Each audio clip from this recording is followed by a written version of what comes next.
Hey folks, David Stewart here. Hope you guys are having a fantastic day. Don't forget to check out the new album. You can listen to it for free on my music channel down below. Let's move on. Let's talk about democracy and war. Why democracies cannot wage modern war. There are three reasons: command, secrecy, and speed. It's actually debatable, especially with that first reason, whether democracies could ever wage war. Before I go any further, let's define terms. I'm using democracy in the most loosey-goose kind of way, just like the general idea of people having some sort of say over government. So that I'm going to include republics in this, as well as actual pure democracies, such as ancient Athens, parliamentary systems. We're thinking democracy as an area or an idea in politics rather than specifically the Athenian democracy. But like I said, it's debatable whether you have ever been able to wage war in a democracy. And that first reason that I mentioned, command, that is the big one. Even Athens would have to appoint commanders, and you'd have to have a command structure in your army. A rigid command structure, violating that command structure would also have to have penalties. You can't have an army go around and be like, well, we took a vote and we're going to wage the battle this way. That doesn't work. A general and the various commanders, they have to make decisions in the battle, on the field, for where they're going to position troops, who's going to do what. And this is necessary because as a battle progresses or a war, not all soldiers are going to share risk equally. Some guys are going to be higher at risk. The first guys over the wall, the Romans used to give them an award, right? Because it's a very high risk. Act to go over the wall, be the first one over. Who's going to walk point? Who's going to move here and do what? Some different guys are going to have different amounts of risk, and so that command structure has to be able to make those calculated decisions and has to be pretty sure that the soldiers are going to follow those orders for the betterment of the entire group. So the entire group, the collective, can actually achieve victory. The Romans, of course, had really stiff penalties for violating the command structure or cowardice. If your legion was found to be cowardly, you could be subject to the decimation, which is 1 out of every 10 guys would have to be beaten to death by the rest of the army. Very rarely carried out, which means it was probably pretty effective.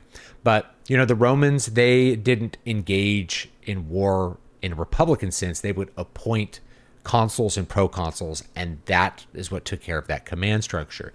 If you're looking at medieval warfare, you had a pretty strict command structure there. There's never been a case where you have even a pure democracy like Athens that is able to then democratically decide on various kinds of military action, because the field is usually further away from where the center of politics are in the ancient and say pre-modern world. You have to appoint people on behalf of the people to make those decisions for the betterment of the collective, so you can actually win the war. It's a necessary thing. But if we're looking at the modern world, that's still really necessary. You have to have a command structure. Ultimately, you have to have people that are empowered to make decisions and are able to make decisions on the spot and are able to make decisions for whatever the point of victory, whatever the goals are going to be in any given conflict. If you don't have that, and instead the authority is with the people somehow, then you're just never going to be able to have any kind of military action. So the command structure is really important. That's why the president of the United States is the commander-in-chief of the armed forces. He's the guy with the final say for what the armed forces are doing. He is the democratic representative that's appointed to be over the armed forces, right? He's our representative. He's not just our leader. He's our representative because you vote for him. And then he's supposed to do things that are the correct course of action for the nation, right? He's the head honcho. Pretty important. Okay, so we have an imperial sort of presidency now in the United States. I've heard it called that. And it's fairly necessary because of the size and scope of the military that you have, that imperial arrangement. If you look at ancient Rome, you have the Republic period, which kind of decays through series of conflicts over these empowered generals, between these empowered generals like, Caesar and Pompey the Great, and eventually arrives at Augustus being the sole sort of controller, the sole military commander for the entirety of all the legions.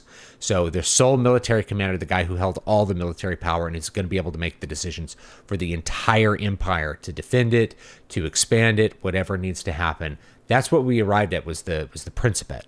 And it was necessary because you couldn't have these constant debates when you had chaos and barbarians and civil wars. There needed to be one guy who was going to be able to make all those decisions. And people forget that, we read stories about the emperors like Nero or whoever and their lavish lifestyles, but the Principate was really a military command. And Marcus Aurelius, in particular, spent most of his time outside of Rome on campaign, if I remember right. Even Caesar, when he was assassinated, was planning on going on another campaign. I know he wasn't technically the emperor at that point in time, but you get the idea.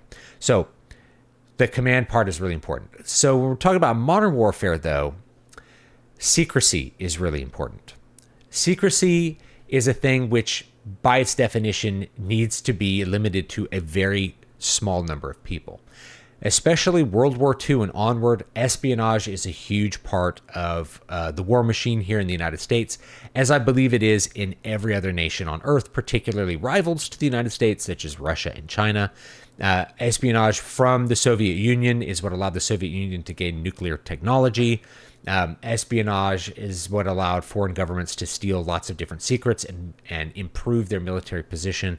So that kind of secrecy is anti-democratic by its nature. You can't have many, many people that are able to know about the secrets of what a spy is doing and where. That has to, by necessity, be a very limited number of people. That means if we're doing, a Republican form of government, you're electing representatives that you just hope are going to be able to do the right thing for you, and you actually won't know. And they can't accurately report any of that to you because that would undermine the secrecy that's necessary to engage in that espionage. So a lot of the criticism that we have here in the United States for the CIA or the FBI, the FBI really, I think, qualifies as an espionage organization in many different ways, or any part of the DHS or whatever they happen to be doing abroad. It's like, why aren't they accountable? It's like they actually can't be accountable and perform the stated mission. The CIA has to remain secret, which means most of us need to not know what it's doing for it to function. Is that democratic? Absolutely not. It's very anti-democratic and by necessity.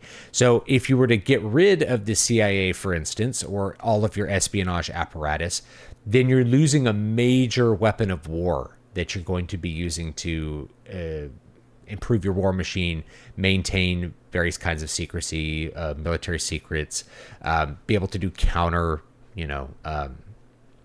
espionage and things like that. All of those operations, if you're going to give those up if you let everybody know what's going on. That's why there's so much conflict over the secrecy there. My big point is that in a modern warfare sense, it's actually necessary. Is it good for us, the people? I don't think so, but it's necessary to wage that next level of war. The third one is speed, and this is something that really is important when we're thinking of modern warfare, where things need to happen very quickly. The response needs to be very swift. You need to be able to have the command structure respond very quickly to threats, and you need to have the command structure able to make decisions without debate. So if we think of any of the sudden military actions that we've seen over the past 20 or more years, if you had stopped and had a debate, even in Congress, even with the representatives of the people, and if you had got it out on the media for everyone to debate, you would not have been able to have an effective military action. It would need to be swift, secret, and made according to that command structure. So the swiftness really matters. If you want to catch your enemy by surprise, if you want to have the blitzkrieg or whatever, then you need to have one guy that's able to make the decision of when that's going to happen and where, and not have a bunch of debate.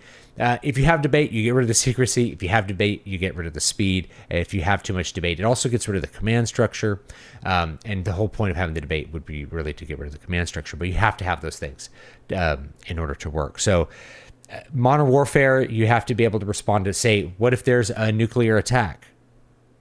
Are we going to have Congress meet and debate about what happens next?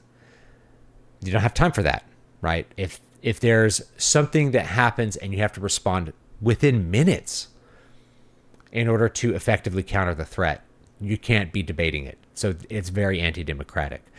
So that's my big point with all of that, is that because of the command, the secrecy, the speed, that is necessary for modern warfare, I think you can't have a democracy that wages it. So the question is, where does that put us? Well, it puts us kind of in the place where the late republic was with the Romans, where we have, we have a republic, we have representatives that do things, but when it comes to the war machine, the people are basically in the dark by necessity, and you're putting a whole lot of trust in your elected officials. And I think it's no accident that we've seen so many kind of oligarchical people arise out of Congress over the last 30, 40, 50 years. Really, ever since World War II, and I think it's because of the nature of war, is that we just get used to not knowing about what representatives are doing and what sort of decisions they're making and whether they would make the right decisions. We actually can't judge national security decisions accurately really at all. So you do have legislative bodies, but they have to be more domestic, and then they have kind of a mild impact on national security. There's all this thing, Congress hasn't declared war. It's like that is an important part of the Constitution, but it's a part of the Constitution that doesn't really go along with modern military conflict that has to happen with secrecy and speed, if that makes any sense.